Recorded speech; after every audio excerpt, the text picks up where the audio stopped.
asalaamaaleykum mbokk internet ñu ngi leen di siyaar bu baax di leen wax ngeen dal jàmm sur sport 221 kuy gan ci page bi ñu ñaan la rek nga abonné nga activé cloche bi bu leen kat di fàtte nag dee leen like c'est très important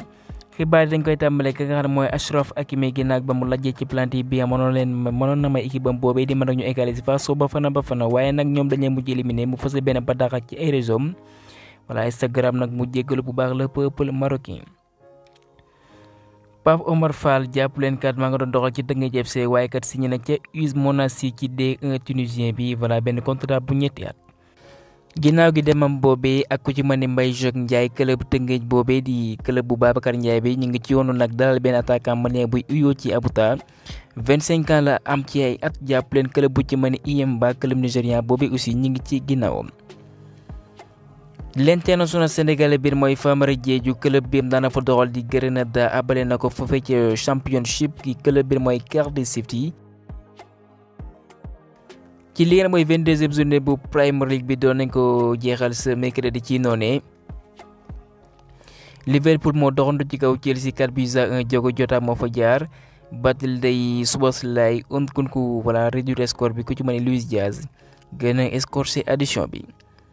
kon club bu Jurgen Klopp boobee nag voilà ñoom ñi ngi à 5 points de longueur sur Arsenal de Man City bi nga xam ne sax mooy am ndam ci club bi nga xam ne mooy Burnley 3-1 ki nga xam ne kat moom mooy De Bruyne ginnaaw bi am amalee passe décisive jàpp leen bu baax léegi moom dugg na ci taarix ndax moom mooy ñetteelu jour bi moo dàqalum amal passe décisive mooy que 104 ka nekk ci kaw mooy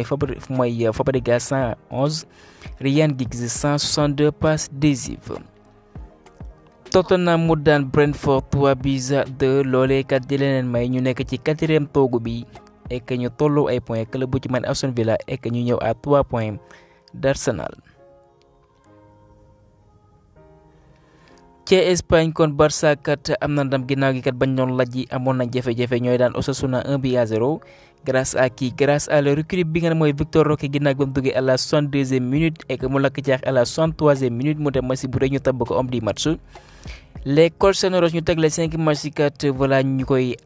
am ay ndam ñoo daan Vallecano 2-1. et que ñu dese ni ci Espagne ki nga xam ne mooy Romeu moom kat dafa sàkk woon ci dirigeant Blaugrana yi voilà ñu libéré ko laata mercato bi tëj ay buntam waaye kat ginnaaw gi bañ gisee kat joueurs yu bëri ñu am gaañu kon Barça kat dafa jël ndogal garder ko ba saison bi jeex. Gérard Romero moo fësal xibaar boobu ci joueurs yi amee nañ gaañu pour rappel ki ne mooy Ferran Torres seen jamono bi ñu am na contre Osasuna moom aussi il est sorti sur blessure.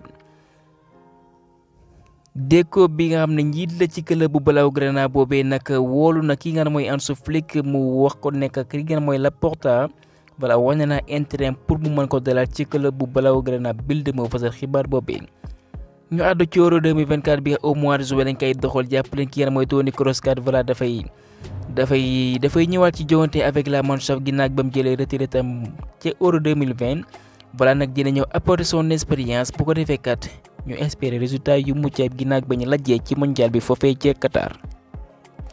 naataangoom croate bi ma ngay doxal ci Real de Madrid amul temps de jeu bu mucc ayib ki nga xam mooy Luka Modric moom kat dafa bañ ba tëdd ci suuf benn offre bu mucc ayib bi nga ma nga bawoo ci Arabie Saoudite. naam temps de jeu bi muccul ay am nay jafe-jafe waaye toujours fidèle au club merengue nee na kat dafa bëgg a xaatimaat contrat. beaucoup de rebondissements sur le dossier d'Aliou Cissé bi nga xam ne ñenn ñi kat fësal nañ ne kat voilà dafay démissionner bu fekkee kii nga xam ne kat mooy Malick Traoré xam ngeen ne ne woon na ca kanam actuellement mi ngi si la nouvelle chaîne ivoirienne muy NCI jàpp leen bu baax mu ne nag ndogal bi nga xam ne nag ki nga xam mooy Aliou Cissé ndax dafay dese nii ci équipe nationale du Sénégal ay rumeur donc day ñëw ñoom moom la ñuy jibale waaye lu ci leer ba leer mooy que voilà loolee dara dëggu ci. fédération bi ak staff bi ak sélectionneur bi ñoom kat voilà dañoo serré ci sujet boobee d'autant plus que éliminatoire yu mondial 2025 mi ngi ci yoonu ñëw ak li nga mooy qualification mondial 2026 bi nga xam ne jàpp nañ ko au mois de juin 2024 et que jàpp leen bu baax jàpp leen kon Sénégal dina dara RD Congo ca Dakar laata muy utali foofu ca Nouakchott amal joŋante contre les Mourabitoun. waaye laata loolee mois de mars aussi dinañ amal ay maanaam date FIFA dina am kon fédération bi ñooy xool ban adversaire la ñuy tënk ci ay kàddu ñu déggoo bu ko defee kat ñu mën a doxal. Kalidou Koulibaly ginnaaw gi kat ba ñu lajee mu nekkat voilà élimination boobee lu metti dëgg la naam kat ñun luñ bëggoon mooy ñu conserver titre boobee waaye défaite bi am nañ ko nag voilà lu metti la pour ñun. et que amour bi nga am nañ ko ak cofeel bi nag voilà gis nañ ko bu baax seen ay ñaan waaye li ci leer ba leer mooy que voilà dinañ wéyale ci yoon bi bu ko defee kat ñu mën leen di leen bégal et que voilà ci yeneen jonte yi am ñu ciy soow voilà dinañ def le tout bu ko defee kat ñu teg suñ tànk fañ xamee woon waa Sénégal. et que aussi ñu jeexale ka xibaar bi mooy kii nga xam mooy Habib Beye ndax mën na yor équipe nationale du Sénégal